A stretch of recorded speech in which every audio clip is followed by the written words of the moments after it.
Lamine ইয়ামালের স্পেনের কাছেই ধরাশায়ী হলো কিলিয়ান এমবাপ্পের ফ্রান্স, যেখানে বার্সেলোনার তারকা ফুটবলারে ঠাসা স্প্যানিশদের কাছে এক প্রকার নাজেহাল হলো ফ্রেঞ্চরা। সেখানে ম্যাচের 22 মিনিটে মিকেল ওয়ারবাজালের গোলে লিড নেয় স্পেন। সেখানে বল পায়ে তেমন একটা প্রতিরোধ করতে পারেনি দিদিয়ের দেশমস শিষ্যরা। শেষ পর্যন্ত ম্যাচের ফলাফল কি হলো, ফাইনালে বা উঠলো কোন দল, সে কথাই জানবো রিপোর্টে।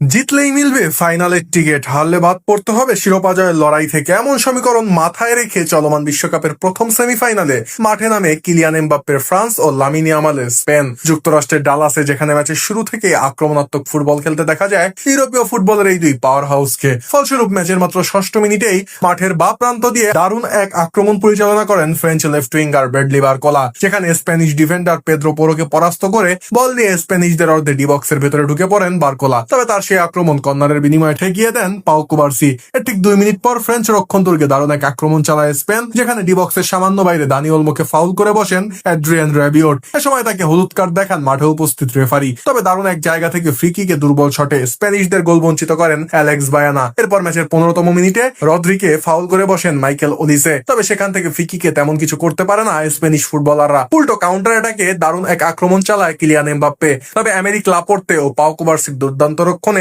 সে যাত্রায় বেঁচে যায় স্পেন। আর ম্যাচের 20তম মিনিটে ডি বক্সের ভেতরে দারুণ এক ক্রস পাঠান মার্ক কুকুরেলা। তবে এ সময় লামিন ইয়ামালকে ডি বক্সের ভেতর ফাউল করে বসেন ফ্রেঞ্চ ডিফেন্ডার লুকাস দিনিয়ে।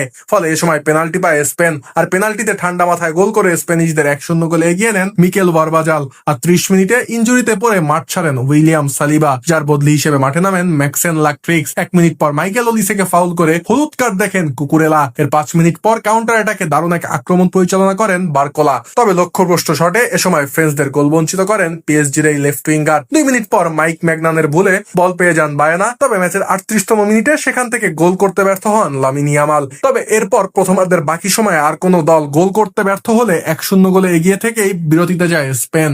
আর বিরতি থেকে ফিরে গোল শোধে মরিয়া হতে দেখা যায় ফ্রেঞ্চ কোচ দিদিয়ার দেশমকে। এরই অংশ হিসেবে আদ্রিয়ান র্যাবিওটকে উঠিয়ে নিয়ে মানু কোনেকে নামান ফ্রেঞ্চ এই কোচ। তবে তাতেও কাজ হয় না ফ্রেঞ্চদের জন্য। উল্টো দ্বিতীয়ার্ধের 6 মিনিটে বল পায় দারুণ এক রান নেন ইয়ামাল। তবে অফসাইডের কারণে সে যাত্রায় বেঁচে যায় ফ্রান্স। এরপর ম্যাচের 57 মিনিটে বারকোলার বদলি হিসেবে ডিজায়ার ডুওকে মাঠে নামান ফ্রেঞ্চ কোচ দিদিয়ার দেশম। তবে তাতেও কোনো কাজ হয় না ফরাসিদের জন্য। উল্টো ম্যাচের 58 মিনিটে অ্যাটাকিং মিডফিল্ডার দানি ওলমোর দুর্দান্ত অ্যাসিস্টে গোল করে স্পেনকে 2-0 গোলে এগিয়ে নেন রাইট ব্যাক পেদ্রো পোরো। 3 মিনিট পর অফসাইডের ফাঁদে পড়েন ইয়ামাল। ফলে সম্ভাবনাময় আরো একটি আক্রমণ নস্যাৎ হয় স্পেনিশদের জন্য। আর ম্যাচের 81তম মিনিটে ডিজায়ার ডুয়ের দারুণ অ্যাটাক প্রতিহত করেন উনাই সিমন। 5 মিনিট পর স্প্যানিশ এই গোলরক্ষককে কোনোই নিয়ে ধাক্কা মেরে হলুদ কার্ড দেখেন কিলিয়ান এমবাপ্পে। আর যোগ করার সময় ওসমান ডেম্বেলের দারুণ এক শট ফিরিয়ে দিয়ে ক্লিন শিট বজায় রাখেন স্প্যানিশ গোলরক্ষক। ফলে 2-0 গোলের জয় নিয়ে মাঠ ছাড়ে কোচ লাফুয়েন্তের শিষ্যরা, যেখানে 16 বছর পর বিশ্বকাপের ফাইনালে ওঠে স্পেন।